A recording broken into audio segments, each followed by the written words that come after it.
This is a story about a kid who threw pepper in my face.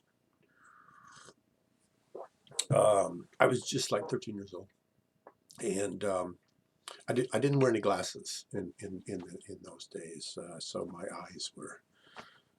I think when it happened, I was a sort of a smart-ass little kid, and I teased this kid about being a Boy Scout. He was older than me, he was taller than me, stronger than me, and he loved being a Boy Scout. And he was always getting those damn merit badges.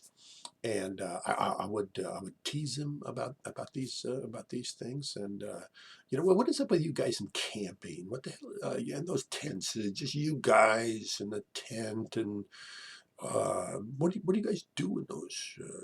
Is there like a merit badge for sex, or And he did not appreciate these.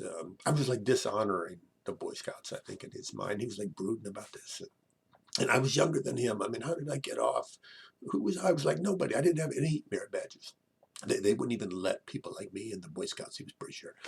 And why did I shut my damn mouth? And he decided, he would teach me a good lesson, a good moral lesson. And so one day, this is in church. I don't know why. I know a lot of people love church. It was a great place. For me, church was kind of, it was often kind of traumatic.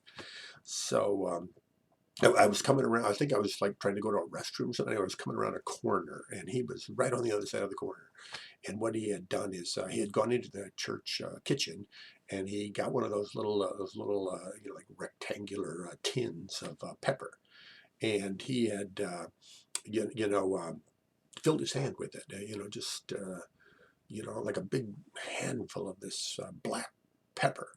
And I came around the corner, and he threw the entire handful directly into my face, into my eyes. And I was like, I just went blind. I felt like my face had just exploded into fire. And I doubt he had any idea it was going to be that bad. I don't know. Maybe he watched some Three Stooges cartoon, or those little shorts Three Stooges used to make, where you could like poke people in the eyes. It was no big deal. And I kind of think he thought something like that.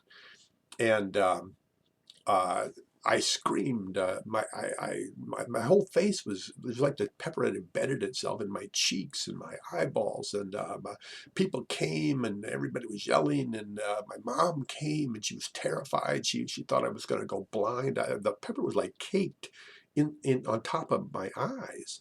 And she dragged me into I remember the women's restroom, which I was like, wow, this even blind, I knew it was the wrong restroom. And she got my head in the sink, and she's pouring water on it, trying to flush the pepper out of my eyes and off my cheeks. And finally, she loads me up in the car, and you would think she might take me to the emergency ward at the hospital, but my mom was cheap. It was like, oh, that's going to cost money. So we went over to my grandma's house. My grandma was that house was closer than where we lived. So she drags me upstairs and takes me into the bathroom, and more water. And she was trying to pick. There were like little flakes of pepper on my eye. And she'd try to get. It took, I don't know, an hour and a half. I'm just you know you don't really want to mess with one of those Boy Scouts.